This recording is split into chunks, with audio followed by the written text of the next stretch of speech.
สร้างฐานะในปิ้นมรดกตกทอดลูกหลานตานเต่าได้สืบได้เตนไปนะเป็นว่าเลือกโสนไหลนาให้นาปาตั้งได้สืบเต้นเปิ้นลุ่มหายตายละนี่ก็ลูกตีเปิ้นเป็นคุณดีเนี่ยเพื่อก็จะกือเติงเทิงหาเนาะในความที่ว่ากัตตัญญูกตเวทิตาคุณว่ามันเปิ้นนั้นเดินจีปีใหม่หรือว่าเป็นกลางวัดษาเดิน12นี่เพื่อก็จะทำบุญเพื่อความกตัญญูดังภาษิตนะสุภาษิตที่ว่านิมิตตังสาธุลูปานังกตัญญูกตเวทิตาก็คือหมายความว่าความกตัญญูนั้นเป็นเครื่องหมายของความเป็นคนดีเนอะศรัทธาเมื่อว่าเฮาทั้งหลายเนี่ยเป็นผู้ที่อยู่เบื้องหลังเนี่ยมาระลึกนึกถึงคุณงามความดีต่อผู้ตายซึ่งจะเป็นพ่อเป็นแม่เป็นครูบาอาจารย์เป็นปู่ย่าตาทวดเฮาก็ดีที่เฮาเคารพนับถือเนี่ยเฮาได้กระทำไว้ทั้งหลายในแก่ตนแล้วก็สังคมเปิ้นได้ทำดีไว้แก่ตนและสังคมเนาะนะทั้งทางตรงและก็ทางอ้อมก็ตามก็ควรอย่างยิ่งดีจะตอบแทนคุณของตันโดยการทำบุญทักษิณานุปทานคืออุทิศแผ่กุศลนะบุญกุศลไปตามส่งให้แก่ดวงจิตวิญญาณของท่านนะที่เปิ้นลุ่มหายตายจากไปหากว่าผู้ตายในเปิ้นหู้เปิ้นทราบโดยวิธีย่านวิธีใดๆแล้วก็จะมาอนุโมทนาเอาส่วนบุญส่วนกุศลตีตันต่างหลายอุทิศไปให้แล้วนะยอมสำเร็จเป็นปัตตานุโมทนาใหม่ก็คือบุญอันสำเร็จโดยการอนุโมทนาบรรดาหือผู้ตายเนี่ยประสบสุขเนี่ยประสบสุขบริบูรณ์พูนผลในสุคติโลกสวรรค์ตามแต่ผลแห่งกรรมของตนนะแล้วก็บาลีปนว่าทำกรรมในประวัตินะหิรุนนางวาโสโกวายาวัญญาปริเทวนาก็คือการร้องไห้เสน้ำตาเนาะความโศกเศร้าอาลัยพิไลลำพันธ์ต่างๆบ่อาจช่วยอันยังแก่ผู้ตายได้นะมีเพียงการตั้งใจทำบุญบำเพ็ญกุศลแล้วก็อุทิศแผ่กุศลไปหือเต่าอันเด้อจึงจะสำเร็จประโยชน์แก่ผู้ตายและก็ถือว่าเป็นการแสดงออกถึงความหักความอาลัยที่ถูกต้องก็คือโดยสติปัญญาเนี่ยถูกต้องตามหลักธรรมคำสอนของในพระพุทธศาสนาเด้อพระธรรมเทศนาที่ได้ยิบยกมาขึ้นมาแสดงในวันนี้เนาะก็ได้จื่อเรื่องว่าตายแล้วไปไหนโตตายแล้วเอาไปไหนโตนะโอ้ก็ตายแล้วพวกเขาไปเฮลพวกอะอันนี้ตอบแบบกับปั่นทุดดินแล้วเขาตายไปแล้วนะโตเขาพวกเขาไปเผาเขาเจ็บหวานมันถามไปเลยโอ้ก็เขาไปหูขี้เหี้ยวจิตวิญญาณออกจากลางมาแล้วนี้มึงข้ามก่อนอันนี้เรื่องตายแล้วไปไหนมนุษย์กูยุคกูสมัยต่างมีความสงสัยกันอยู่ตลอดมาเนอะว่าคุณเฮาเนี่ยเมื่อตายไปแล้วเนี่ยจะไปตีไหนจะปิ้นอย่างใดจะอยู่อย่างใดจะกินอย่างใดส่งเฟซส่งไลน์มาก็มส่งเนี่ยโทรไปก็ไม่รับสายอันนี้นอกเรื่องหน่อยเนอะก็มีการทกเถียงกันเลยมานะทำให้มีความหันแตกต่างกันไป2จำพวกใหญ่เนอะนี่แตกต่างกันไปนะพวกที่1เปิดมีความหันว่าจะได้มีความหันว่าโอ้คุณตายไปแล้วก็ศูนย์นะกะรุนะศูนย์จะได้ก็คือศูนย์ไปเลยบ่ได้มาเกิดทำซ้ำป.2ว่ะดูพวกที่2หันว่ามีความหันว่าคนเฮาที่ตายไปแล้วนะย่อมได้มาเกิดอีกแน่แต่กันเนาะย่อมได้เกิดอีกเป็นกรรมทกเถียงกันหาบทสรุปบ่ได้คือหาบทสรุปบ่ได้อันคนที่ตายไปแล้วเนี่ยจะเกิดหรือบ่เกิดนั้นจะเกิดหรือไม่นั้น ตามคตินะตามคติต่างพระพุทธศาสนาเนี่ยเปิ้นถือว่ายังถ้ายังมีเหตุมีปัจจัยมีเจอทำให้เกิดก็จะเกิดอีกนะ ก็จะเกิดอีกถ้าบ่มีเหตุบ่มีปัจจัยนะบ่มีเจอที่จะทำให้เกิดก็บ่เกิดอีกว่ะนะเหมือนกับเมล็ดเนี่ยเมล็ดเม็ดข้าวเม็ดพืชต่างๆเช่นเม็ดข้าวอย่างนี้เป็นต้นแต่ถ้าหากว่ายังมีเจอจุ่มโดยยางเหนียวอยู่บ่เหี่ยวแห้งเมื่อนำมาหวานเพาะปลูกในนานี่ก็จะมีที่มีน้ำก็มันก็พร้อมที่จะออกจะงอกเงยขึ้นมาออกหากออกใบออกมาแต่ก็แล้วก็ออกโฮงผลตามลำดับไปคุณเฮาก็เช่นเดียวกันว่าเปิ้นว่าหากว่ามีเหตุมีปัจจัยมีบุญไว้เนาะมีเจอที่ทำให้เกิดยอมเกิดมาแถมเจอในที่นี้ก็คือหมายความว่าก็คือตัณหาคือความอยากแบ่งเป็น3ให้แล้วแบ่งเป็น3คือกามตัณหาความพอใจในความใคร่รักใคร่ในกามภาวะตัณหาความอยากเป็นโน่นเป็นนี่นะและวิภาวะตัณหานี่ความอยากไม่เป็นโน่นไม่เป็นนี่ดูอยากพ้นจากกิเลสตัวเองอยู่เป็นอยู่นะอยากพ้นจากสภาพที่ตัวเองเป็นอยู่ตัณหาดีทันเปรียบเทียบเป็นอย่างเหนียวนั้นก็เป็นเจ้ออย่างดีเนื้อที่จะทำให้คุณเฮาในเวียนว่ายตายเกิดบ่ฮู้จบบ่ฮู้สิ้นหลายภพหลายชาติหลายกับหลายกันว่าซะหลายกับหลายกันถ้าหากว่าผู้ใดทำตัณหาเหิดแห้งไปจากจิตตสันดานแล้วผู้นั้นก็บ่ต้องเวียนว่ายตายเกิดมาอีกเป็นผู้ถึงฝั่งก็คือนิพพานเนอะอันมีองค์สมเด็จพระสัมมาสัมพุทธเจ้าหรือว่าพุทธสาวกต่างหลายเป็นตัวอย่างแล้วนี่ส่วนว่าผู้ที่เกิดยังมีกิเลสตัณหาอยู่นั้นนะยอมเป็นตีเกิดแห่งเป็นตีเกิดอีกแน่นอนเนี่ยอันถึงเกิดตายแล้วเกิดแต่ว่าจะเกิดปิ้มสังนะแต่ว่าจะเกิดปิ้มอย่างนั้นเนี่ยก็สุดแล้วสุดแท้แต่บุญกรรมเนี่ยเป็นว่านะเกิดนี่เกิดแน่นอนแต่ถ้าเกิดปิ้มสังนั้นก็สุดแท้แต่บุญกรรมที่ตนได้สั่งสมสร้างไว้หากทำดีเอาไว้นักนะก็ยอมจะได้มาเกิดต่อตีดีนะมีโลกมีโลกมนุษย์แล้วก็มีโลกสวรรค์เป็นต้นถ้าหากว่าทำชั่วก่อเกิดก่อกรรมก่อบาปอกุศลเอาไว้นักยอมไปเกิดในคติที่เลวมีนรกเปรตอสุรกายแล้วก็สัตตริสารเป็นต้นดังพุทธภาษิตที่องค์สมเด็จพระผู้มีพระภาคเจ้าตรัสไว้ว่าขัพพะเมเกอุปชันติเป็นต้นซึ่งก็มีใจความว่าสัตว์ที่ตายไปแล้วบางโภคนั้นก็ยอมไปเกิดในครรภ์คือเป็นมนุษย์บางโภคนั้นก็ไปเกิด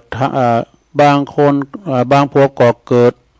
ก่อกรรมทำชั่วก็ยอมไปเกิดนรกพวกที่ทำความดีเอาไว้ก็ยอมเข้าถึงสุขติโลกสวรรค์นี่ผู้ที่หมดกิเลสอาสวะแล้วยอมนิพพานดังนี้ตามพุทธศาสนาสุภาษิตนี้ยอมแบ่งคติของบุคคลผู้ตายหรือว่าผู้ที่จะไปสู่โลกเบื้องหน้าเป็น4จำพวกทำแล้วลงเป็น4จำพวกก็คือผู้ที่จะไปเกิดในครรภ์โภคหนึ่งผู้ที่จะไปเกิด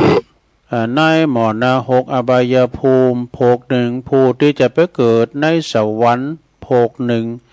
และผู้ที่หมดกิเลส อาสวะแล้วย่อมมีนิพพานภพหนึ่งนะ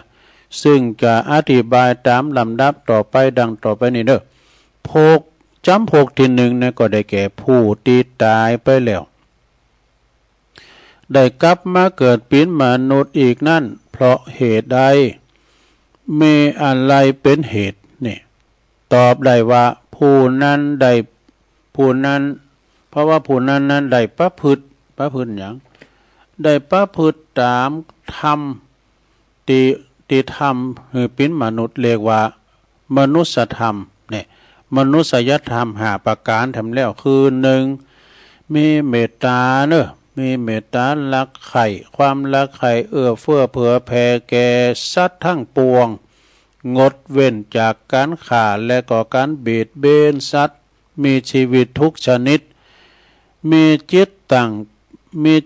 งเปรียบเทียบอยู่เสมอว่าเฮาหักสุขเกลียดทุกข์นี่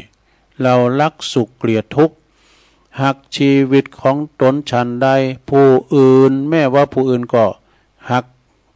ก็เช่นเดียวกับเฮานะเปิ้นก็หักตัวเก่าเปิ้นนี่กะแล้วก็แผ่เมตตาไปให้แก่กันเด้อไปให้แก่กันบ่เบียดเบียนกันเบียดเบียนก็คือแบบไปคำขาลาวีบ่เนี่ยนะเป็นมนุษย์ธรรมข้อแรกเด้ออันนี้ที่เกิดมาเป็นคนนะมีเมตตาไว้แล้วข้อที่2ก็คือสัมมาอาชีวะก็คือการเลี้ยงชีพการหาเลี้ยงชีพโดยทางที่ชอบประกอบโดยธรรมเด้องดเว้นจากการลักขโมยคดโกงผู้อื่นเลี้ยงชีพอันนี้เป็นข้อที่2ต่อไปนี้ก็เป็นข้อที่3คือกามสังวรกามสังวรก็ได้แก่การสำรวมในกามยินดีพอใจแต่เฉพาะกับคู่ครองของตนเองเท่านั้นนี่ข้อที่ข้อที่4ก่อนเนาะข้อที่4ก็คือมีสัจจะคือความจริงใจสื่อตรงอูดแต่กำปินที่เป็นความจริงเว้นจากคำพูดเท็จพูดคำหยาบยุยงเหือปนแตกกันนะยุแยงกระแทงยุแยงเหือปนแตกแยกกันกรรมที่บ่มีสาระนะหาสาระบ่ได้เนี่ยอันนี้ข้อที่4ต่อไปเป็นข้อที่5ข้อที่5ก็คือมนุษยธรรมข้อสุดท้ายนี้ก็คือความไม่ประมาทนี่ความประมาทเด้อความบัดหลงลืมสติพังเผลอหลงไหลไปในปิณฑาตของอบายมุขต่างๆมีสุราไอเป็นเก้ายาเสพติดการพนันอย่างนี้เป็นต้นมนุษยธรรมอันนี้ก็คือเรียกอีกอย่างหนึ่งเพิ่นบอกว่าหู้จักคือมีศีล5นี่ซะท่าหู้จักดีนะคือมีศีล5นี่ศีล5นั่นเองผู้ที่ปฏิบัติตามดำรงอยู่ในหลักมนุษยธรรมอย่างเคร่งครัดแล้วหาประวหากปรารถนาความเป็นมนุษย์แล้วตั้งจิตอธิษฐานให้เกิดมาเป็นมนุษย์ก็ย่อมได้อีกเนี่ยฉะนั้นพระพุทธองค์จึงตรัสไว้เป็นคาถาบทบาทแหลกว่าขัพพะเมเกอุปชันติสัตว์บางจำพวกนั้นเกิดในคันดังนี้ต่อไปคาถาบทที่2บาทคาถาที่2เปิ้นว่านิระยังปาปกกาเมปาปกกามิโนอันนี้ก็คือพวกที่มีกรรมหยาบจ้ายอมไปเกิดในนรกกรรมหยาบจ้าในที่นี้ก็ได้แก่การประพฤติชั่วทั้งทางกายวาจาและก็ทางใจที่เรียกว่าทุจริตนี่ประพฤติชั่วทางกายเรียกว่ากายทุจริตมีการฆ่าสัตว์การลักทรัพย์การประพฤติผิดในกามกันนี่ อย่างนี้เป็นต้นประพฤติชั่วในทางวาจาก็เรียกว่าวจีทุจริตวจีทุจริตนี่ก็คือพูดเท็จพูดคำหยาบพูดส่อเสียดพูดเพ้อเจ้ออย่างนี้เป็นต้นประพฤติชั่วทางใจเราตั้งใจนี่เราก็เรียกว่ามโนทุจริตเนอะมีโลภอยากได้ของเขาพยาบาทคิดประทุษร้ายคนอื่นมีมิจฉาทิฏฐิเนี่ยมิจฉาทิฏฐินี่ก็คือหันพิษจากทำนองคลองธรรมเป็นต้นเนี่ยผู้ที่ประพฤติทุจริตผิดธรรมนี่ยอมบ่ยินดีในการหือตานรักษาศีลเจริญภาวนาเนอะจิตก็คือจิตใจยอมหยาบจ้าสิ่งชั่วร้ายยอมไหลเข้าสู่จิตใจของเขาดุดน้ำไหลไปสู่ตีต่ำฉะนั้นยามไก่จะตายก็ดีมักจะมีคตินิมิตเนอะหือหันปรากฏค่ายมโนภาพเป็นคุ้มหมอนหกพองกาเป็นไฟพองกาเป็นสิ่งที่น่าโกบังเป็นสิ่งที่น่าโกพองข้านวัดตายไปแล้วก็ยอมไปเกิดในนรกชดใช้กรรมที่ตนได้ทำไว้เมื่อเสวยผลกรรมที่ตนทำแล้วหมดแล้วเนาะเสวยกรรมหมดแล้วเศษนะหากเศษบาปยังเหลืออยู่ก็จะส่งผลให้บุคคลนั้นมาเกิดเป็นเปรตทำข้ามันดูอสุรกายแถมเนี่ยหรือว่าเป็นสัตตลิสารนั้นต่อไปแถมสัตตลิสารก็คือหมูหมากาไก่เนี่ยลงเด้อฉะนั้นท่านจึงกล่าวว่าโภคตีมีกรรมชั่วหยาบนี้ยอมไปเกิดในนรกเป็นต้นเนี่ยจำโภคที่สามเนอะจำพวกที่สามนะก็คือพวกที่ไปเกิดในโลกสวรรค์เนี่ยอย่างปลงไม่ลงเขาเนี่ยนะไปเกิดสวรรค์หมดเลยเกิดเป็นเทพพระบุตรพองเกิดเป็นเทพธิดาพองไอ้น่ะ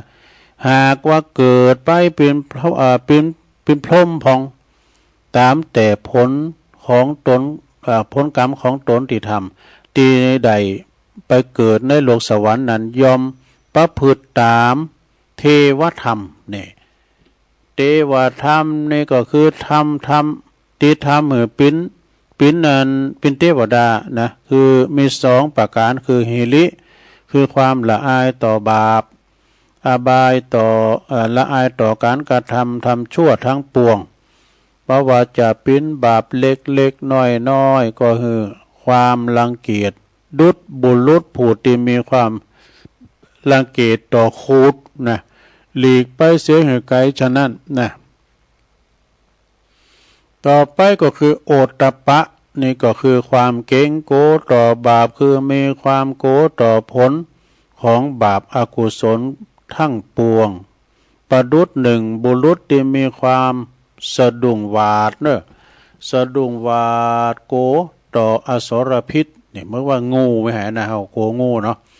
บ่กล้าเข้าไปใกล้ชั้นนั้นผู้ที่ปรารถนาจะได้เทวสมบัตินะจะได้เทวสมบัติก็พึงปฏิบัติตามเทวธรรมทั้งสองข้อนี้เด้อคือหิริโอตตัปปะหิริกับโอตตัปปะคือบริบูรณ์เถิดด้วยดอกแล้วพึง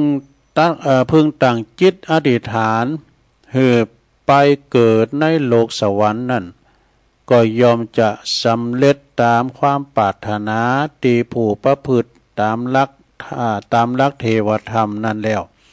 เมื่อไก่ที่จะดับชีพก็จะมีนิมิตนะจะมีนิมิตยอมมาปรากฏหือหันเป็นปราสาทพองก้านี่เป็นวิมานที่สวยสดงดงามพองก้านี่ก็จะหันนางอัปสรนางเทพอักษรพองและเมื่อตายไปแล้วก็ยอมไปจุติในโลกสวรรค์ดังเนื้อความแห่งบทบาทคาถาติวาสามอันนี้คาถาบทที่สามเนี่ยสักขังสุขติโนนะสักขังสุขติโนยันติอันนี้นะสัตว์ทั้งหลายทำแล้วนะ สัตติทำดีแล้วยอมเข้าถึงสุขติโลกสวรรค์ดังนี้เนี่ยจำพวกที่สี่นั่นก็คือผู้มีอาสวะสิ้นหมดแล้วนะยอมถึงนิพพานกล่าวก็คือว่า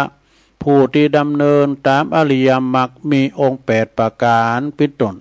มีสัมมาทิฏฐิเป็นต้นการกระทำเหือแจ้งจือว่าอริยสี่คือทุกข์สมุทัยนิโรธมรรคดับอาสวะกิเลสหือหมดไปจากสันดานบ่มีเหตุบ่มีปัจจัยบ่มีเจือที่จะทำให้เกิดอีกนะจงต้องแปลว่าจึงต้องนิพพานอันเป็นสุขที่ประเสริฐบ่มีสุขอื่นยิ่งกว่าดังพุทธภาษิตที่เปิ้นว่านิพพานังปรมังสุขขังนิพพานเป็นสุขยิ่งอย่างยิ่งนี่เด้อผู้ที่ตายไปแล้วเนี่ยสดาญาโยมท่านกล่าวไว้ว่าเป็นผู้ที่หมดโอกาสที่จะทำคุณงามความดีเนอะเพราะว่าบ่อาจฟื้นคืนชีพคืนมาทำความดีได้อีกเพราะฉะนั้นแล้วตลาบที่เฮายังมีชีวิตอยู่ก็ถือว่ายังมีโอกาสที่จะทำดีเอาไว้เปิดเป็นทุนหนุนส่งเฮอตนขึ้นไปสู่สุคติสู่สุคติทีเตียนที่ดีหลังจากที่ลาหลับดับขันไปแล้วเนาะเป้าหมายสูงสุดก็คือชีวิตทางพระพุทธศาสนาคือการทำให้จิตใจสงบสุขเนอะปราศจากกิเลสอาสวะต่างๆบ่เว้นว่ายตายเกิดหลุดพ้นจากวัฏสงสารแล้วแม้ว่าในชาตินี้เฮาจะบ่สามารถที่จะบรรลุธรรมชั้นสูงนั้นได้แต่การทำความดีเอาไว้เลยเนี่ยยอมเป็นการสั่งสมบารมีไว้เป็นทุนเพื่อบรรลุผลอันวิเศษในนั้นในการข้างหน้าเด้อและในขณะที่เฮาเว้นว่ายแต่เกิดอยู่นั้นผลอันดีอันนั้นก็ยอมจะมาส่งผลให้ไปพบแต่สิ่งที่ดีๆมีคติสุขสบายเด้อน่าปรารถนาประสบแต่ความสุขวัฒนะสถาพรต่อไปนะอิมินากตปุญเยนะโดยอนุภาพแห่งบุญกุศลที่หมู่เฮาเจ้าขาทั้งหลายพร้อมด้วยญาติมิตรทั้งหลายนี่แล้วก็สาธุชนทั้งหลายเนาะที่ได้รวมกันบำเพ็ญบุญวันนี้แล้วจงสำเร็จเป็นภาวะปัจจัยตามเกื้อหนุนส่งเสริมให้ผู้ที่ลงรับขันไปแล้วไปสู่ที่ดีแต่สิ่งดีๆมีความสุขบริบูรณ์พูนผลปราศจากทุกโศกใดๆในสัมปรายภพแล้วก็ขออ้างอิงเอาสิ่งศักดิ์สิทธิ์ทั้งหลายมาปกป้องคุ้มครองรักษาอย่างเจ้ามูลศรัทธาทั้งหลายที่ฟังกันอยู่ทั้งบ้านทั้งจองทั้งหอทั้งเฮินเนอะประสบแต่ความสุขกายสบายใจเนอะมีความสุขมีความเจริญมุ่งมาปรารถนาสิ่งหนึ่งสิ่งใดเป็นไปในตามที่ชอบประกอบไปด้วยคุณธรรมแล้วก็ขอสมดังความมุ่งมาปรารถนาจงทุกประการตุลุงได้แสดงพระธรรมเทศนามาเลืองตายแล้วไปไหนมาก็หันว่าพอสมควรแก่กาลเวลาก็ขอสมมุติยุติลงปงไว้เพียงเต่าอีเอวังก็เมด้วยปกาละชนีสาธุสาธุสาธุจบลงไปศรัทธาธรรมเลืองตายแล้วไปไหนน่ะ ทำตุอุ้ยเนอะหลวงพ่อบุญปันปุญญธรรมโมวัดแม่โป่งดอยสะเก็ดปุ่นนี่หลวงพ่อเปิ้นเอาปันเอาตานกับไปเอาปันเนี่ยได้เปิ้นเอาถวายตุลุงฝากมาเนี่ยตัวหลายผูกอยู่แล้วนะหลวงพ่อบุญปันนี่เปิ้นก็ฟังรายการครูบาอาจารย์ครูตุนครูองเนาะ ต่อไปเอาปอนึงกันเนาะเอาปอนึงตุ้ยกันเด้อถึงศรัทธาต่างหลายตัวสัพปิติโยวิวาจันตุสัพพะโลโกวินาศตุมาเตภวัตวันตะลายโยสุขีติคายุโกภวะอภิวาตานาสีลิสนิจังวุตตาปัจจายโนจัตตาโลธรรมาวาทันติอายุวันโนสุขังปะลังเอาแล้วจบลงไปเนอศรัทธาญาติโยมทั้งหลายฟังนำฟังธรรมก็จบลงไปตอนนี้ไปตุลุงก็จะน้อมนำเอาคติธรรมคำสอนมามาจ้าอันนี้เจ้าก็เพียวตั้งนอกนั้นก็ได้หนังสือมาของหลวงพ่อปัญญานันทภิกขุ พระพรหมมังคลาจารย์หลวงปัญญานันทภิกขุต้องมาปี52แล้วนะดอกนะอันนี้ปนกับว่าคาถา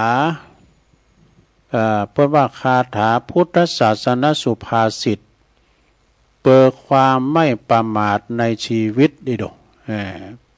เปิดว่าหมวดที่1ตอนที่1เนี่ยเปิดมีอยู่ 4-5 ข้อนะซะนะ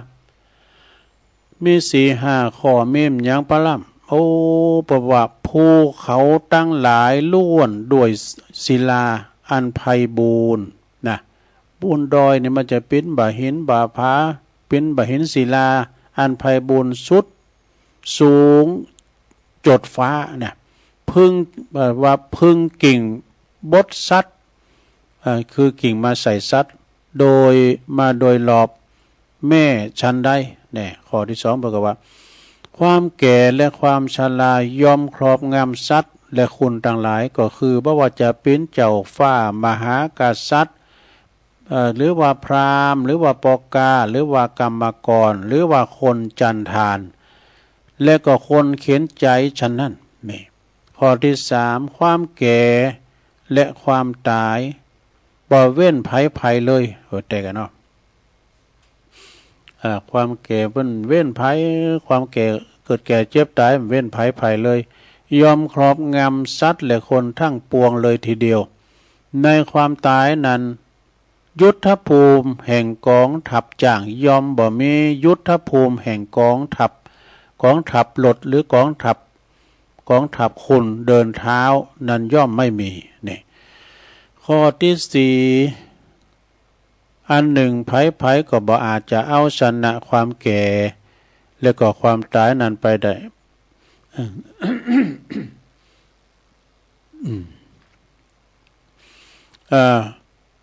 นั่นไปได้เนาะโดย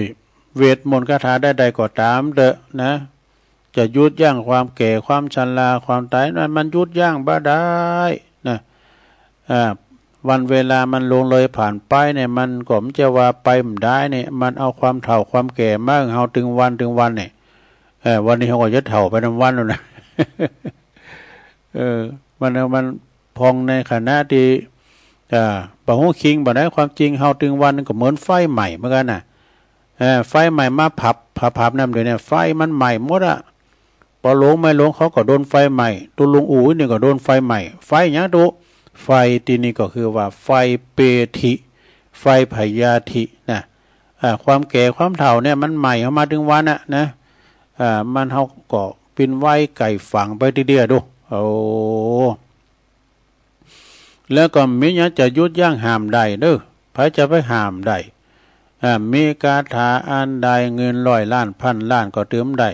บ่หินบ่ผาก่อนใหญ่เตาโหจ้างอย่างหูปีนห้อยนี่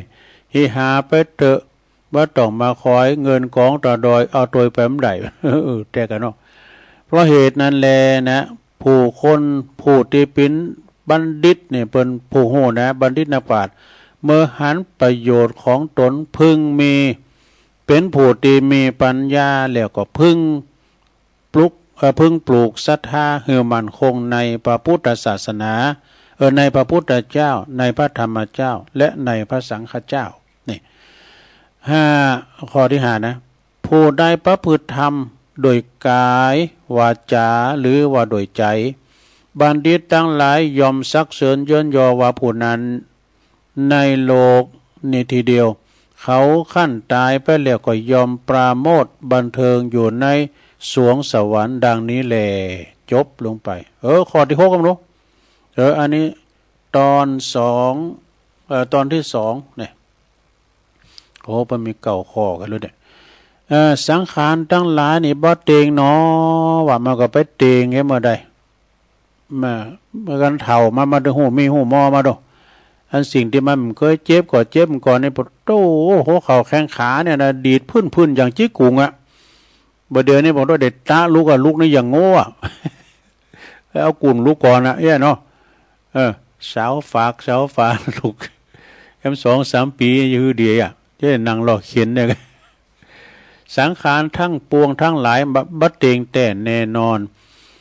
มีอันเกิดขึ้นแล้วก็เสริมไปแต่กันอวัยะคือความเสริมไปเป็นธรรมดาเกิดขึ้นแล้วยอมดับไปความระงับสังขารเหล่านี้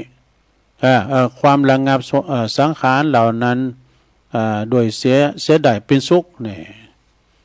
ข้อที่7ลงสัตว์ทั้งหลายทั้งปวงกำลังตายอยู่ด้วยตายโดยประวัติตายไปแล้วโดยจักตายต่อไปด้วยเนี่ย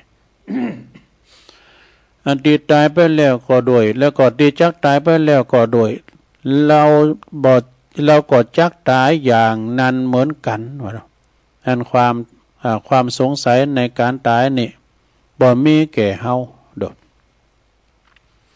ข้อที่8โดยว่าธรรมและก็อธรรมทั้งสองมีผลเหมือนกันอาธรรมนำไปสู่นรกส่วนว่าธรรมนั้นนำไปสู่สุคติโลกสวรรค์ธรรมะกับอาธรรมนี่มันใจเดียวกันธรรมกับอาธรรมนี่นะ แปลว่านี่แปลว่าไม่ แล้วก็ข้อที่8คำว่าธรรมอันข้อที่เก่ากันเนาะข้อที่เก่าในความชั่วที่บุคคลใดทำด้วยตนบุคคลนั้นยอมเศร้าหมองโดยตนเองเนี่ยก็เฮาทำไผมันจะทำโดยเฮาก็เศร้าหมองคนเดียวไผมาช่วยเฮาเศร้าหมองเฮาทำเฮาก็ได้เศร้าหมองคนเดียวนะความชั่วที่บุรุษใดบักกระทำโดยตนบุคคลนั้นก็ยอมบริสุทธิ์โดยตนแท้นี่เขาทำก็ได้เขาทำมันก็เป็นสุขแล้วก็ความบริสุทธิ์และความไม่บริสุทธิ์นั้นเป็นของเฉพาะตนนะคนอื่นจะทำหือเฮาหือคนอื่นบริสุทธิ์นั้นบ้านใดดังนี้แหละจบลงไปซะนะเนี่ย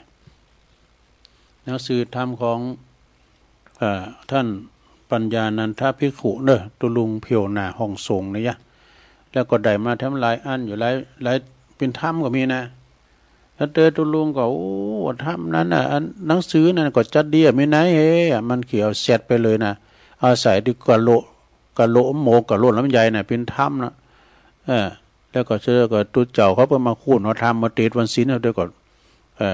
เอาไปไว้ให้ตื่น มันก็เลยห้ามปะ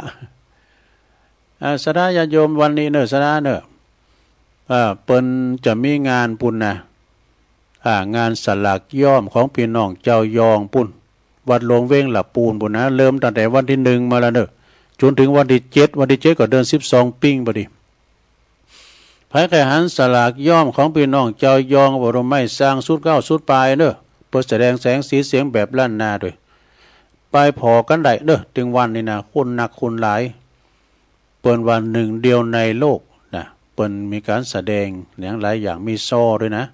วันที่7นั่นก็เป็นวันแต่วันเดือน12ปิ้งจะมีวันคำตุเจ้าพระเนรมาเป็นปั้นที่วัดพระธาตุธริพุนชัยในเมตตาบารมีธรรมหลวงพ่อท่านพระเดชพระคุณท่านเจ้าคุณพระเทพรัตนนายกเจ้าคณะจังหวัดลำพูนนะเจ้าวัดพระธาตุธริพุนชัยวรมหาวิหารพระไข่หันหนึ่งเดียวในโลกกว่าพันน้อยได้ตุ่นเนี่ยนะต้องเอารถปิกอัพไปไปต่าง แต่ก่อนตุลุงก็เคยไปนะมันถึงมีโจกให้ไปคืนอยู่ที่หอที่บุญนะที่บุญมันสูงขึ้นอยู่ว่าอยู่ที่บุญมันปิ้นนั่น หอละคังกำเจกะไปอยู่ดีบุญนะว่าผอนะบอกโอ้ยพาหน่อยก็นะเหยย่อยเหยยังแล้วถึงวัดตูเจ้าพระนายนี่ผ่านี่บัหลับดีนะว่านึกฟังหาเนี่ยซอหากระสินสลากอันนี้ปดโทษฮะว่าโอ้อันตีปนปิ้นเจ้าของอันสลากนี่ก็เต้นนะไปก็ห้องหานี่ห้องหาเนี่ยอยู่เพ่นอยู่เพ่นก็ปดโตเป็นดีโมดเนี่ยจะได้เด้อปนซอหากันเนี่ยอันนี้เป็นหนึ่งเดียวในโลกนะสลากย่อมแล้วทำตีนะจะได้ไปลืมเนอะเริ่มวันพุกแล้วนะงานฉลองอายุวัฒนมงคลของหลวงปู่ท่านพระครูอินทยานารังสีหลวงพ่อเจ้าที่ปรึกษาเจ้าคณะจังหวัดเชียงใหม่ในวันพุกนี้เปิ้นจะเวลามา15 นาฬิกาเนี่ยเปิ้นจะทักษิณานุปทานเนอะ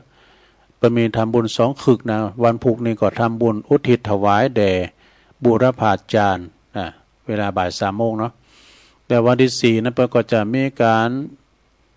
สืบจัตตาหลงแบบล้านนาเด้อสืบจัตตาหลงแบบล้านนาในเมตตาบารมีธรรมหลวงปู่ท่านพระครูอินทยานันท์รังสีเปิ้นเจริญอายุมาได้86 ปีแล้วเนอะศรัทธา66 ภาษาดูคือพอแล้วเปิ้นบวชมาตั้งเป็นพระแล้วนะไปรวมแสดงมุติตาจิตกับเปิ้นเด้อวันพุธมีซ้อเลยนะ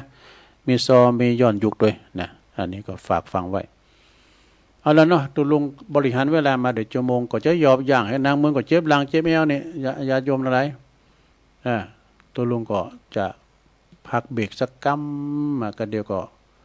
ก่อยมาอู่กันในชั่วโมงที่2นะสดาก็เดียวตุลุงก็จะมาเล่าเรื่องวันเกิดนะด้วยเนาะคนเกิดวันนั้นเป็นอย่างนั้นคนเกิดวันนี้เป็นอย่างนั้นเป็นจะใดก็ลองฟังก่อนอ้าวเจริญพรกันเด้อ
สารธรรมยามแล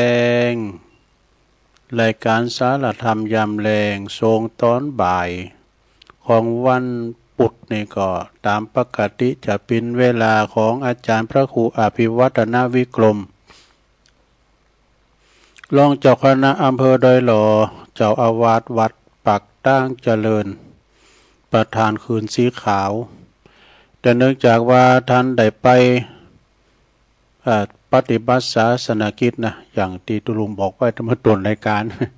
ไปกันหลายก่อนหลายตนในเมตตาธรรมหลวงพ่อพระครูสาธุกิจจานันท์เป็นประธานในการไปแล้วก็คณะสงฆ์อำเภอไม่วางโดยเนอะประกอบไปรวมกันนะ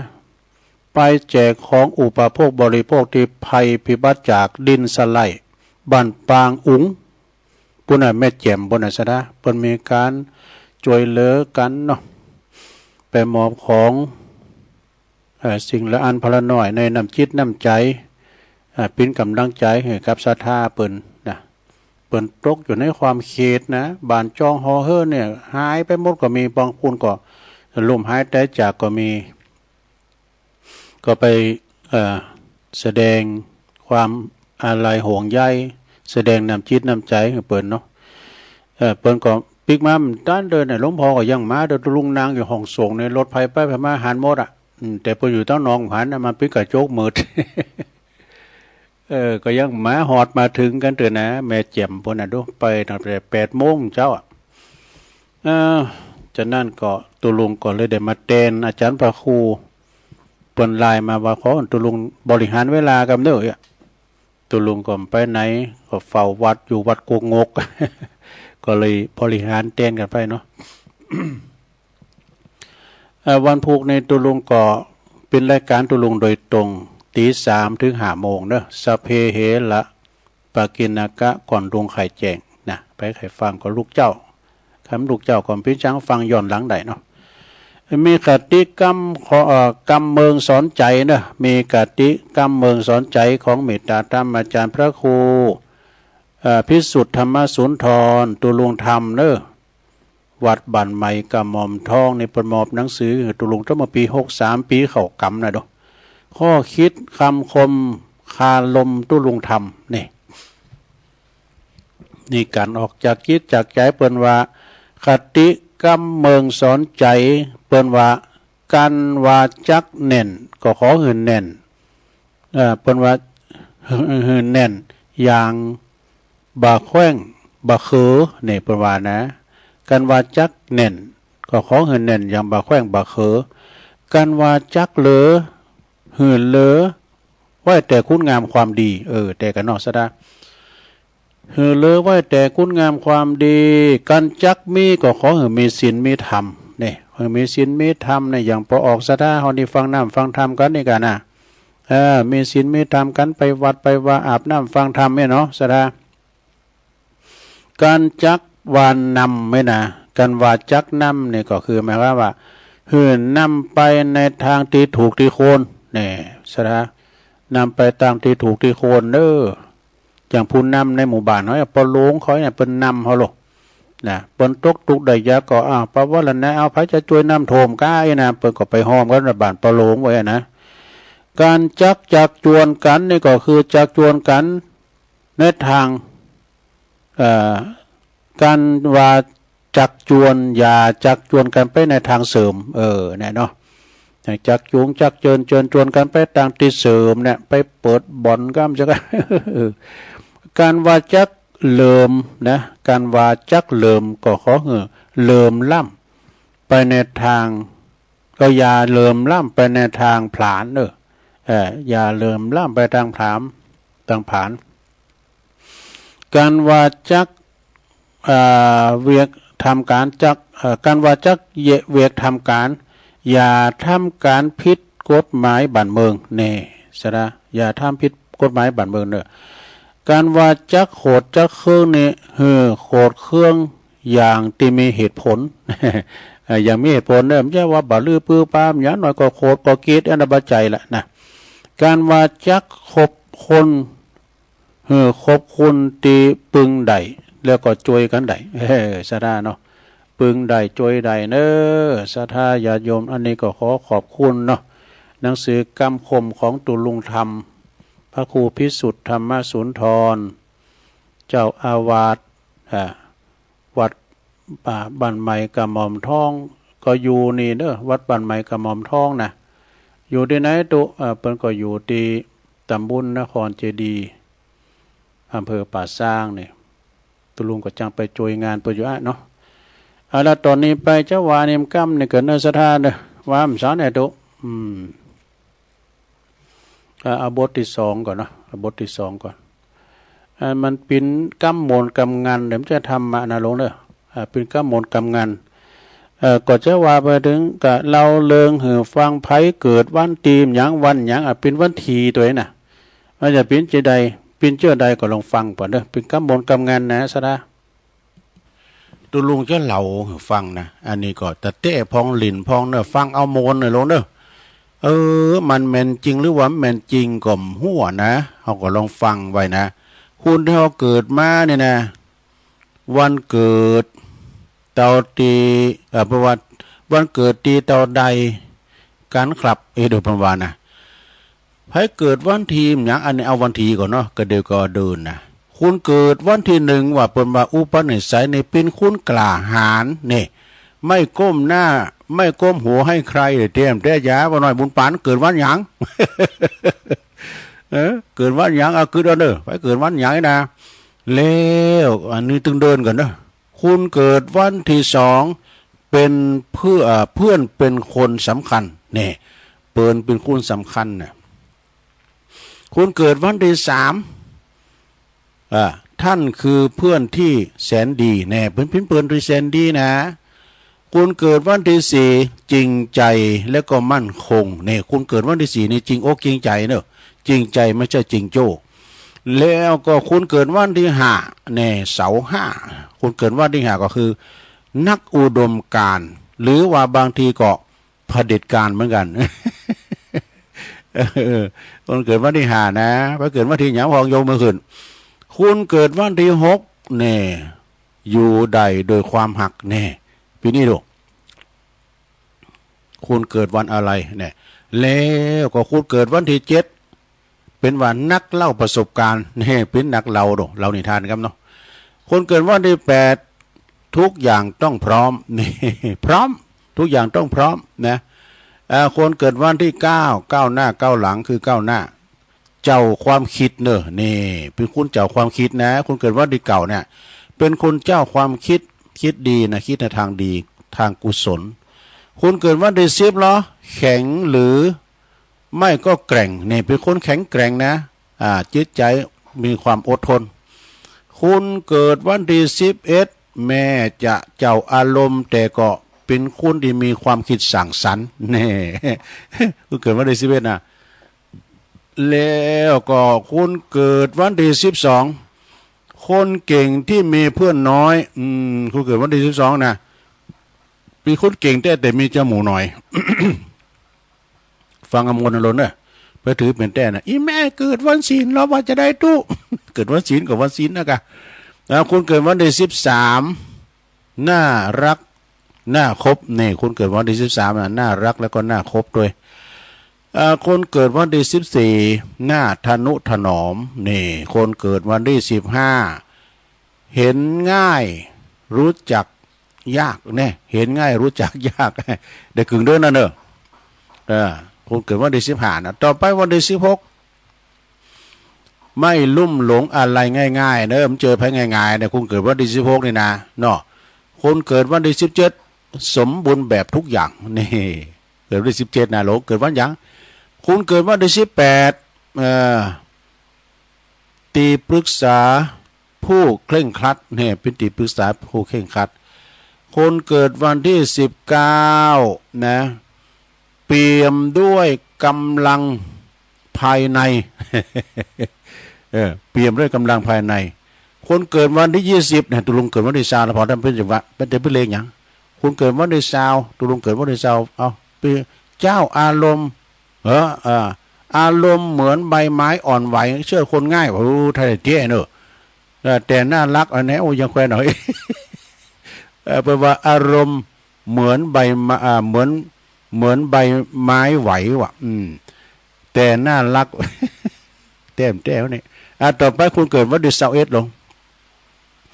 นุ่มนวลเจ้าเสน่ห์21นะ22แล้วคุณเกิดวันเดือน22คงเส้นคงวานี่ตรงไปตรงมาเด้อนี่นะไม่เข้าใครออกใครคนเกิดวันที่23ปิยมหาราช เป็นตัวของตัวเองคือความมั่นใจนี่นี่นะ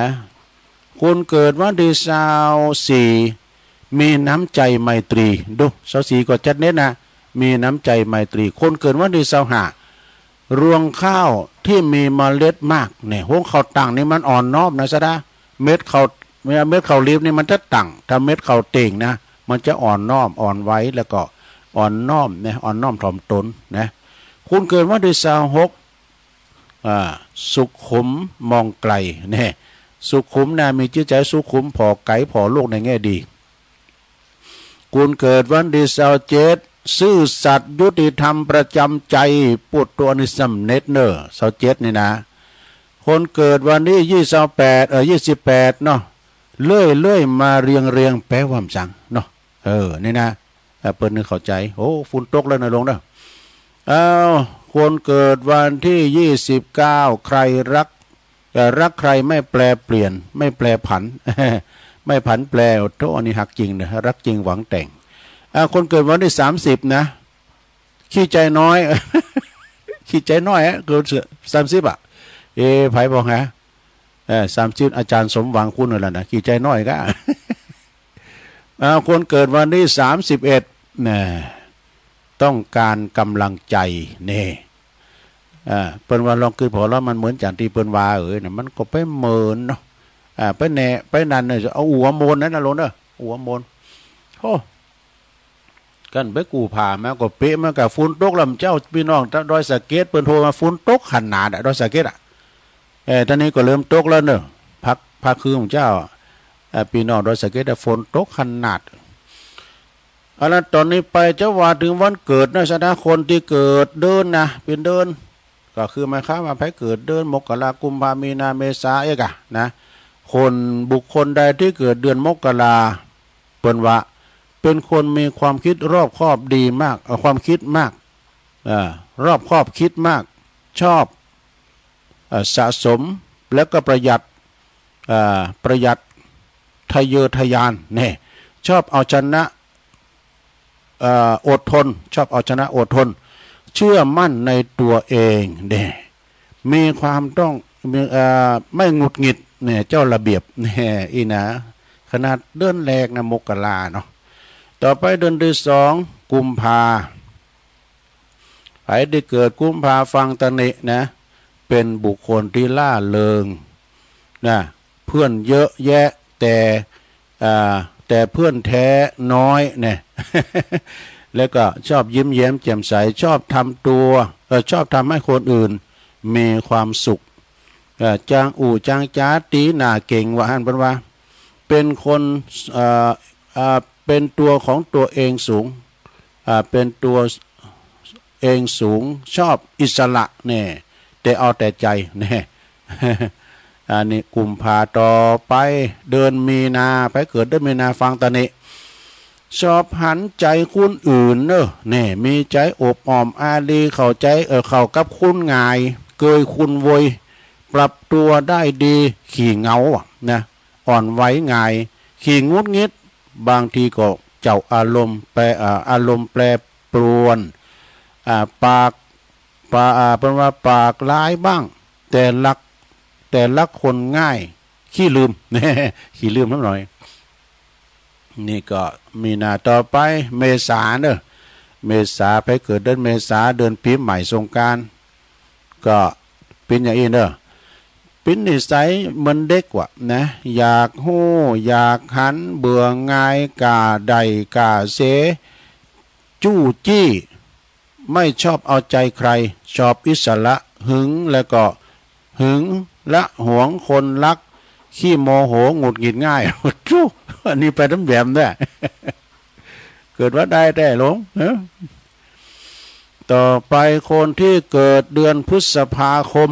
เนี่ยเดือนพฤษภานะทำเพื่อคนอื่นเนี่ยอดทน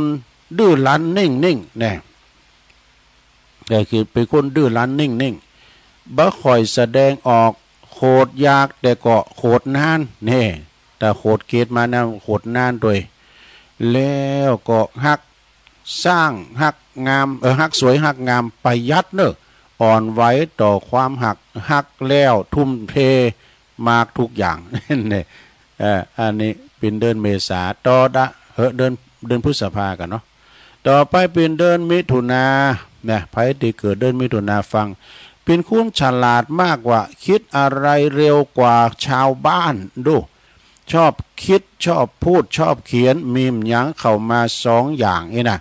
มีอะไรเข้ามาสองอย่างเสมอมีหยังแก้ปัญหาเก่งชอบเปลี่ยนแปลงเป็นคุณตรงแล้วก็เอาแต่ใจหน่อย ขึ้นไม่ห่อยหน่อยได้แล้วต่อไปคุณเกิดกรกฎาคมเนอะคุณได้เกิดกรกฎาคมอ่อนไหวต่อความหู้สึกเบาไว้ใจไผชอหักขอบโคชอบอยู่บ้านเนาะข้างนอกดูแข็งกร้าวแต่ตั้งในบัดใจแล้วก็อดทนชอบใส่ใจคนอื่นเนี่ยชอบช่วยเหลือคนอื่นแน่นี่ก็ดีไปนะ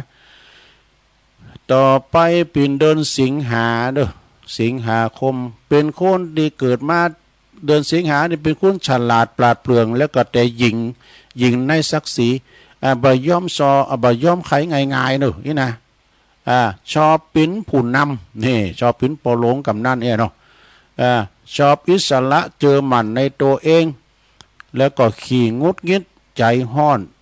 แต่ว่าจริงจังกับชีวิตหาเงินง่ายจ่ายเงินเก่งโอ้ทู่หาเงินง่ายจ่ายเงินเก่ง ต่อไปหลงคุณที่เกิดเดือนกันยายนฟังทางนี้เป็นคุณที่มีเสน่ห์ว่ะเนี่ยเอาแต่ใจเอาใจอยากนะผีเข่าผีออก ผีเข่าผีออกว่าลงอันนี้ว่าไปตามนั้นได้นะผีเข่าผีออกสอบนะโมเนี่ยจุกจิกหักไผ่ต้องใจเวลาขยันทำมาหากินประหยัดช่างพูดรักใครรักจริงนี่ดีกำลุนเลยเนาะหักไผ่ก็หักแต่ต่อไปคุณที่เกิดเดือนตุลาคมเนี่ยเดือนนี้นะเดือนตุลาเนี่ยนะเป็นว่าเป็นสุภาพเป็นคนที่มีสุขภาพสะอาดนะหักโน้มน้าวจิตใจคนอื่นได้ดีนักแลเป็นคุณตรงมีเสน่ห์รักสวยรักงามสนุกสนานเป็นว่าหักง่ายหน่ายเร็ว ดื้ออีโดก้าวล้าวอารมณ์ขึ้นลงนี่ มันก็มีดีในตัวนะซะได้เนาะต่อไปไผที่เกิดเดือนพฤศจิกายนเป็นคนที่ลึกลับเนี่ยไม่สนิทจริงจะไม่เล่าเรื่องเบื้องหลังให้ใครฟังเป็นอันขาดนี่เก็บความรู้สึกได้ดีมีใจแปลว่าไว้ใจคนยากเก็บความรู้สึกได้เก่งไหวโตประชดเก่งแล้วก็พูดแรงขี่งอนเอาแต่ใจ เอาแต่ใจอันนี้ก็ไปทั้งอย่างหนึ่ง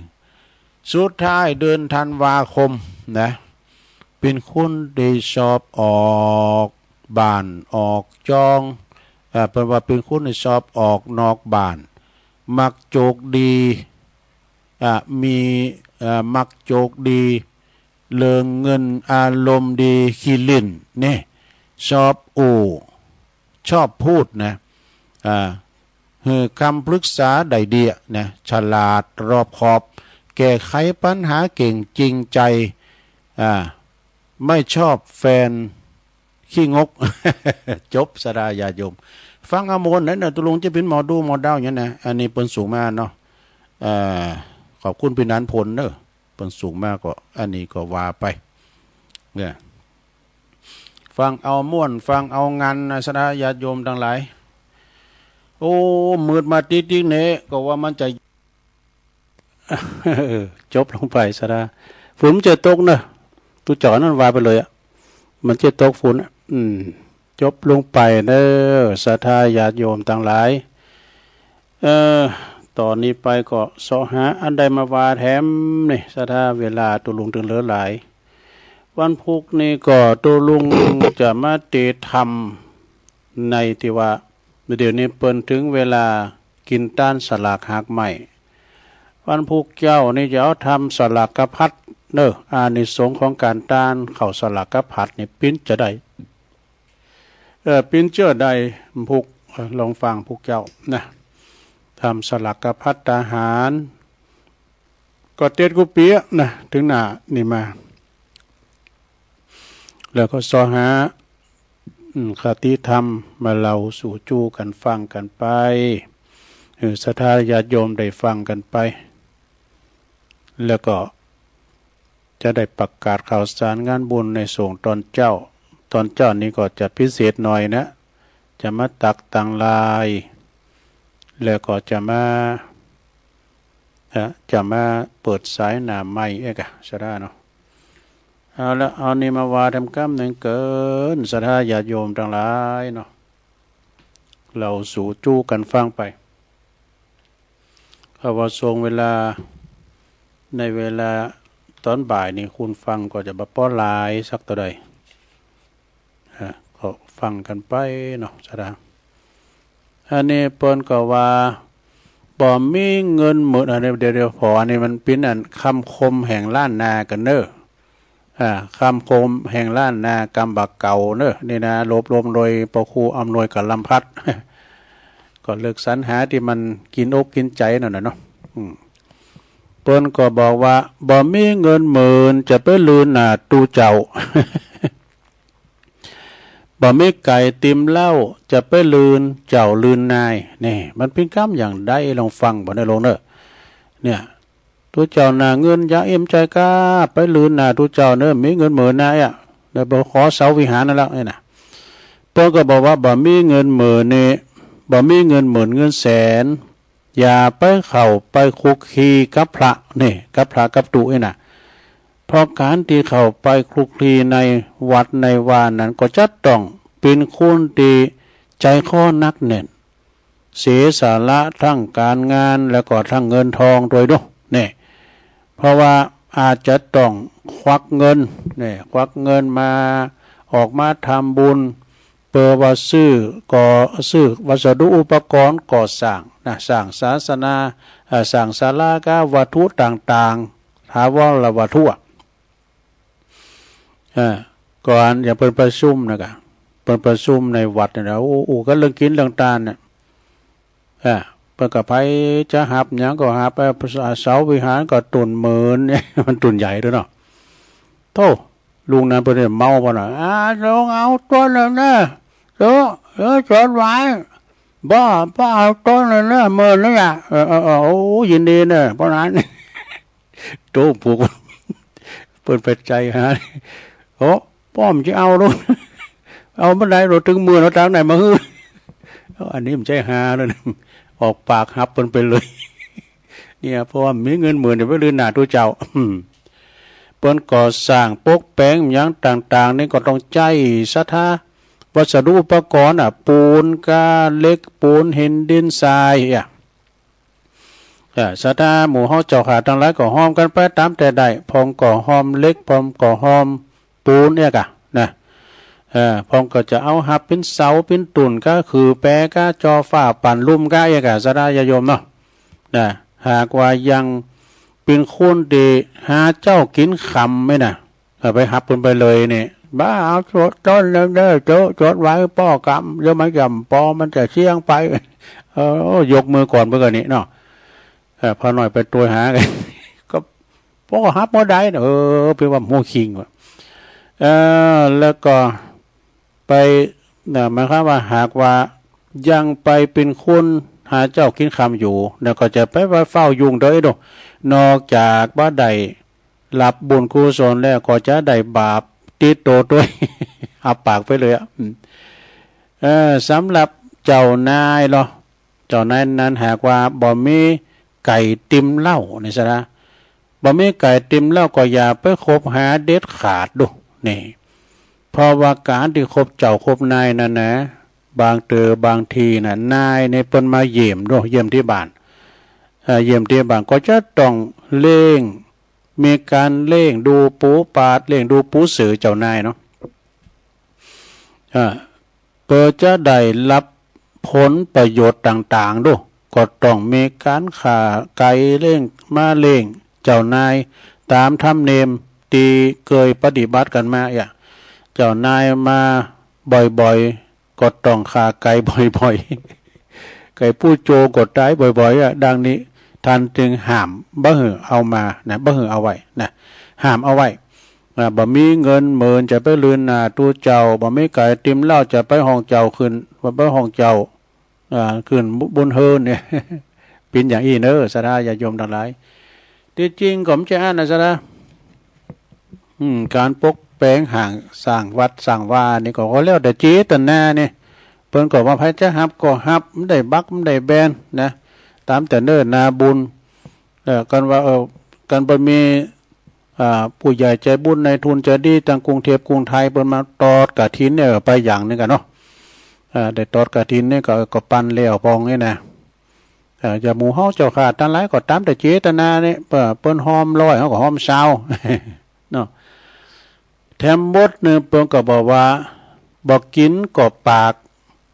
บ่อยากก็ใจมันดักก็ใส่มันใจก็แห้วแน่ถึงใส่ถึงแห้วเด้อนี่นะเป็นคำว่าเก่าโบราณเด้อศรัทธาบ่กินก็ปากก็คือต้องกินบ่อยากก็ใส่ก็ใส่บ่มันดักบ่อยากก็ใจมันดักก็ใส่มันใจก็แห้วในใส่ถึงแห้วถึงใส่เนาะเปิ้นว่าบ่กินก็บ่กินก็ปากก็อยากนะเฮาบ่กินก็ปากก็อยากต้องนี่เปิ้นว่าเฮ้ยก็กินข้าวบ่ล่ำแต่ต้องนี่อยากปากมันบ่อ้ายก็มันเกี่ยวบ่ล่ำมาบ่กินก็บ่กินปากก็อยากเนี่ยบ่อยากก็ได้ใจคือเกิดอยากได้นี่นะมันดักบ่อยๆก็คือใส่เนี่ยมันไปใจมันไปดูบ่อยๆก็คือแห้วความหมายนั้นเปิ้นหมายถึงว่าคุณเฮาหากว่าตัดความต้องการต่างๆออกจิตใจก็จะมีความสุขเด้อปล่อยวางปรุงวางเท่าที่คนทุกคนต้องเวียนว่ายตายเกิดเวียนว่ายอยู่ในความทุกข์นั่นก็เพราะว่าความหิวและความอยากนั่นเองเนี่ยโอ้ความอยากเนี่ยบทว่าเป็นโรคอย่างยิ่งเนี่ย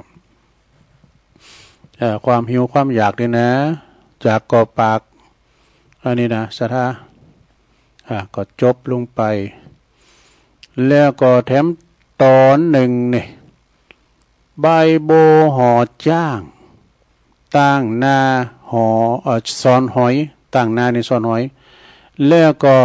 เส้นผมบางดอยตีนไหนจักกลุ่มจักเอาวัฏฐาจักเอาวัฏฐาสิ่งได้ห่อห่มปิดบังควันไฟนั่นไว้นะควันไฟนี่เขาถึงปิดบังบ่ได้ดอก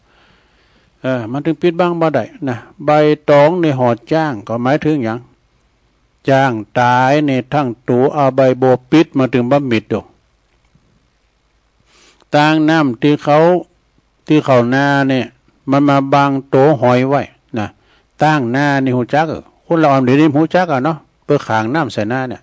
เส้นผมเคียงเส้นเดียวเนี่ยมันเอามาบังภูเขาบางดอยเนี่ยตีนไหนมันจักปิดได้เนี่ยมันปิดบ่มิดเนี่ยก็เหมือนควันไฟนี่จะหาสิ่งที่มาห่อหุ้มไว้ก็ถึงบ่ได้เนี่ยไฟมันเกิดจากควันมันเกิดจากไฟศรัทธาเนาะจะนั่นก็ศรัทธาญาติโยมเป็นกรรมพังเพยกรรมบากเก่าว่าไว้เป็นอย่างอี้เนาะ แล้วก็อันนี้แถมบทหนึ่งนี่ซะนะเปิ้นบอกว่าเชื่อได้เนี่ยพอไปโดยพอไปโดยโอ้นี่กรรมบักเก่าทั้งหมดศรัทธาไปบ่มีไผดามาบ่มีไผตอนเนี่ยไปก็มีไผดามาก็มีไผตอนรับนี่นะคุณตีตัวเป็นโสดนั่นเป็นว่ามันเป็นโสดเนาะเป็นบ่าวแม้ว่าจะไปใจชีวิตอย่างสบายแต่ก็ยังขาดคนที่จะมาเป็นเปินกวนคิดมิดกูใจเนี่ยเปรียบเอาไว้ว่าเวลาจะไปตีไหนก็ไปก็จะจัดแจงเนี่ยบ่มีไผจะมาจัดแจงแต่งดาเตรียมผ้าเตรียมโคไว้เวลาจะปิกมานะจะกลับมาก็บ่มีไผมาคอยจะมาคอยเอาใจใส่เก็บผ้าเก็บโคเก็บห่อเข่ากั้มช่างก้าไหวเนี่ยเนี่ยก็อยู่โตคนเดียวเนาะอยู่คนเดียวโดดมันบ่มีไผดาจะไปก็มีไผดาผ้าดาโคดาห่อเข่าห่อน้ำนะเนาะมาก็มีไผตอนรับห้อนก็ห้อนเนี่ยก็เปิ้นมีกูข้างเตรียมคิงเพื่อก็เอาน้ำยืนหน่อยนี่กินน้ำก่อนอายไว้กินน้ำยืนก่อนเนี่ยมอยวันนี้มอยเอาให้หน่อยมันได้ยังน่ะไอ้จะตอนรับเลยไอ้แม่มันก็ได้แล้วปิ้นแม่ยิงก็จะเป็นนงสินล่ำโตปิ้นเปิ้นจะไข่โหล่ำบานนี่ก็แปลกเหมือนกันปิ้นแม่ยิงก็จะเป็นนงสินล่ำโตจะไปไข่โหเปิ้นจะไปไข่โหล่ำบานไข่โหดังก็บ่ได้ซะท่าแม่ยิงในธรรมในที่ท่านห้ามไว้นะบ่มีบ่หือนงผ่าทุงเกินโตพอเวลา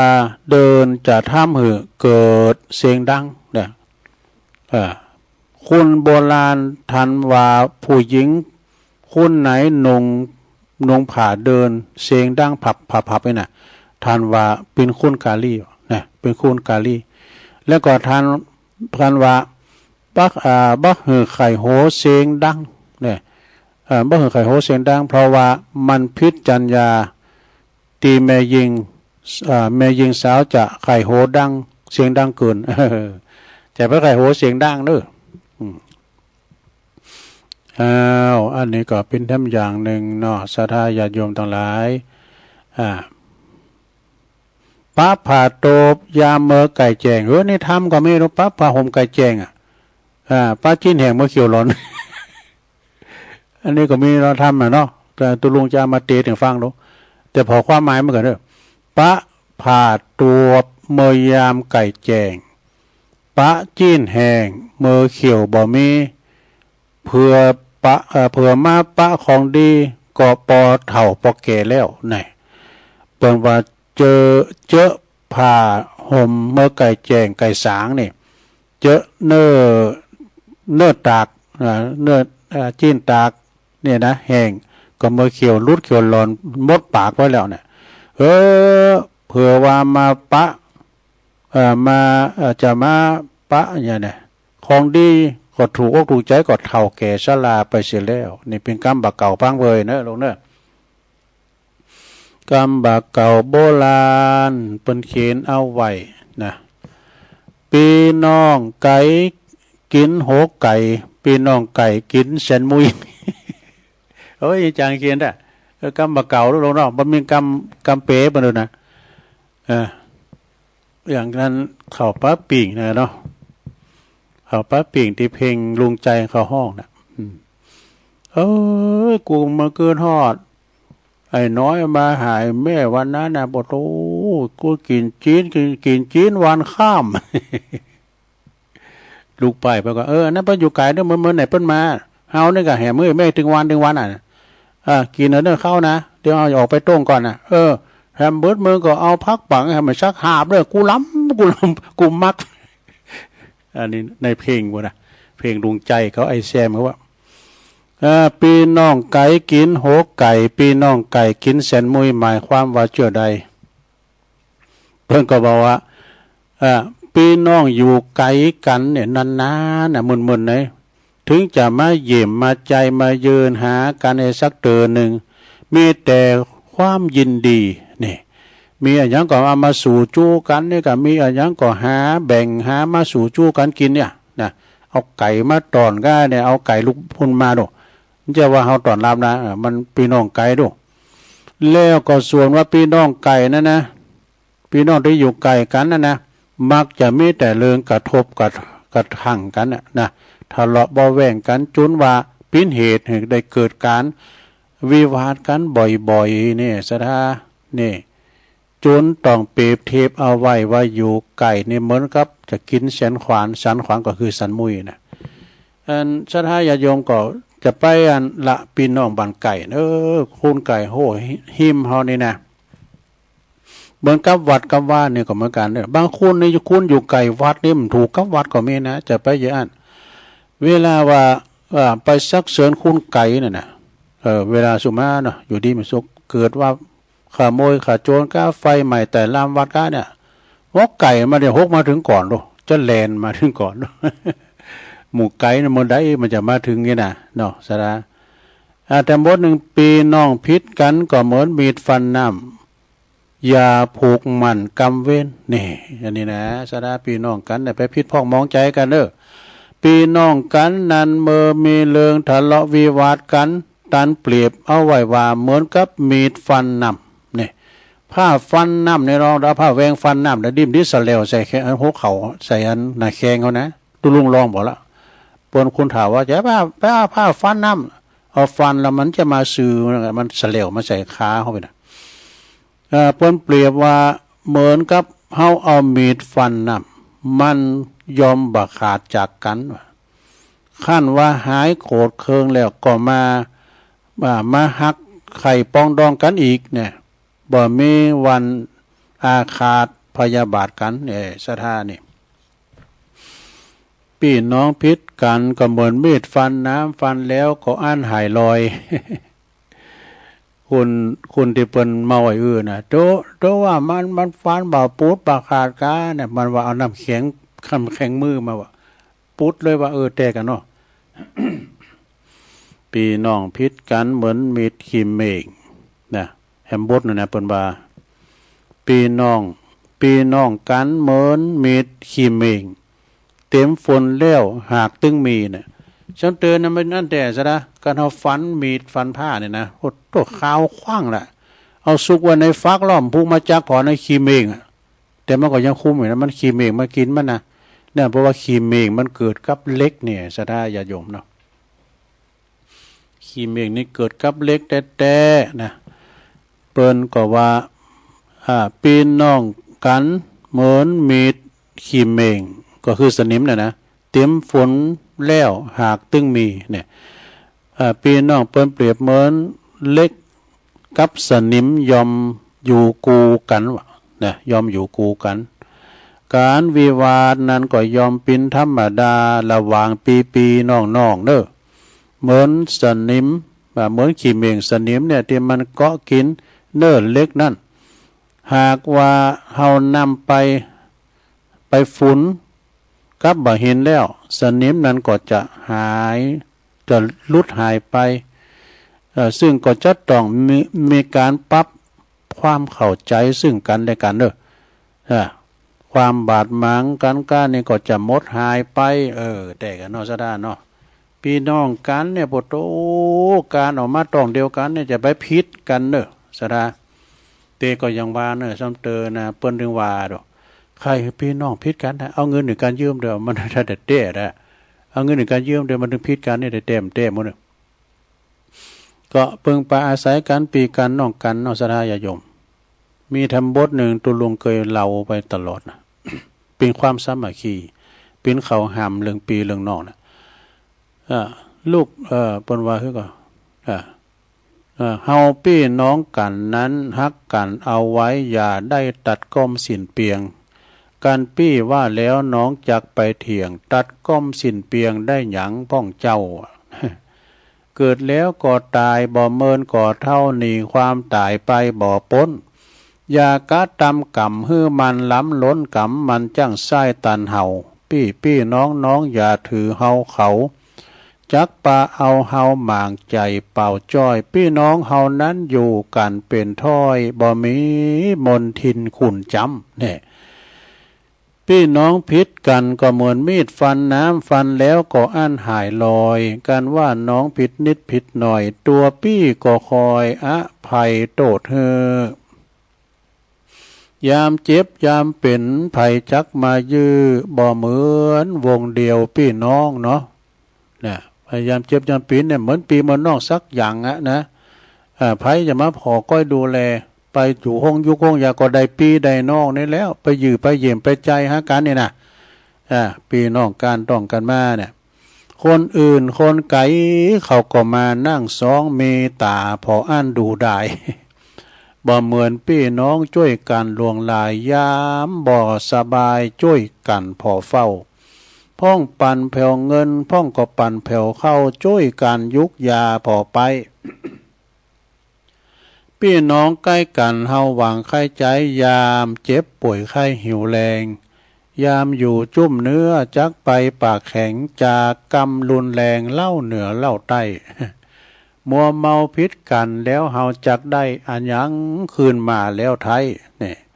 มัวเมาพิษกันบ่ได้ยังคืนมาสักอย่างฉะนั้นปีกันน้องกันฮักกันเหมือนปีเหมือนน้องฮักรักกันเหมือนพี่ดีกันเหมือนน้องปองดองกันเสมือนญาติรักกันไว้เถิดเราเกิดร่วมแดนไทย จะเกิดภาคไหนก็ไทยด้วยกันเชื้อสายประเพณีไม่มีกีดกั้นเกิดใต้ธงไทยนั้นปวงชนทุกคนก็คือไทยเนี่ยอย่างเปิดสมัครสมานสามัคคีกันนี่กับศรัทธาประเดี๋ยวนี้ทหารเนี่ยเปิดมาแห้งเด้อศรัทธาเนาะไปใส่เดในเวลาเขาล้านที่ไหนนะปวดโตเจ้าของล้านนี่เปิ้นบ่เก็บสตังค์เลยนะฟรีหมดเปิ้นว่าเป็นผู้รักษารั้วตำรวจนี่รักษาบ้านทหารนี่รักษารั้วนะเอาอัน เอาโหลดเอาหยังไปขึงนอนสดาเนาะเขาล้านได้ก็กินฟรีมาว่าเปิ้นยินดีต้อนรับเด้อก็อย่างตุเจ้าขอไปเนี่ยปอยอันเช็คบินเนาะ300เจ้า 300นะสดาเนาะอันนี้ก็คือความสามัคคีกันเนาะเป็นกองหนุนเนาะยุทธศาสตร์1เนาะนักรบ1แล้วก็อาวุธดี1แล้วก็กองหนุนดี1เนี่ยเปิ้นว่ายุทธศาสตร์นี่ก็คือยุทโธปกรณ์ก้าอีกเครื่องติดต่อสู้แล้วก็ทหารนี่ก็คือทหารก็คืออันพยาปัญญาเขาเนาะแล้วก็อาวุธก็คือปัญญาก็ได้ใครลืมไปแล้ว แล้วกองหนุนเนี่ยก็คือศรัทธาญาติโยมเนี่ยเนาะศรัทธาญาติโยมเนาะหนุนกันหนุนถึงวัดถึงวาหนุนบุญญาบารมีหนุนพระสงฆ์องค์สังฆเจ้าพระเนรเฮาเนาะอยู่กับวัดกับว่าเสียสละจากบ้านจากจ้องอย่างดีลูกพระลานเนรมาอยู่ด้วยตีตุลุงเขานี่นะก็ใจว่าเฮาหันปอหันเมเขาสักเตือนะเปิ้นก็ลุกห้วยลุกดอยโอกาสเอามาฝากไว้กับวัดกับว่าเนี่ยปึงบารมีของหลวงพ่อในสูงหำสูงเฮเนี่ยโจไปหลายหลุ่นนะซะดาเนาะนะเปิ้นก่อนจะว่าลูกเต่าหลานเลนของเฮาเปิ้นก็ลุกที่อื่นมาไกลนะลูกมาช่วยกันปฏิบัติปัดกวาดกันมีเขาก็งอมซะดาอยู่กันโลมีหยังก็ช่วยกันเนี่ยทำหุงหาอาหารก้าในตอนเจ้าไปเก็บปิ่นโตเข้ามา ปึงปาอาศัยกันไปเนาะศรัทธาญาติโยมเนาะกินตานก็แล้วแต่เจตนาเนาะเฮาก็ไปมั่มมือกำเดี๋ยวนี้มันยุคนี่บัดเดี๋ยวนี้มันยุคลำไยถูกโมงถูก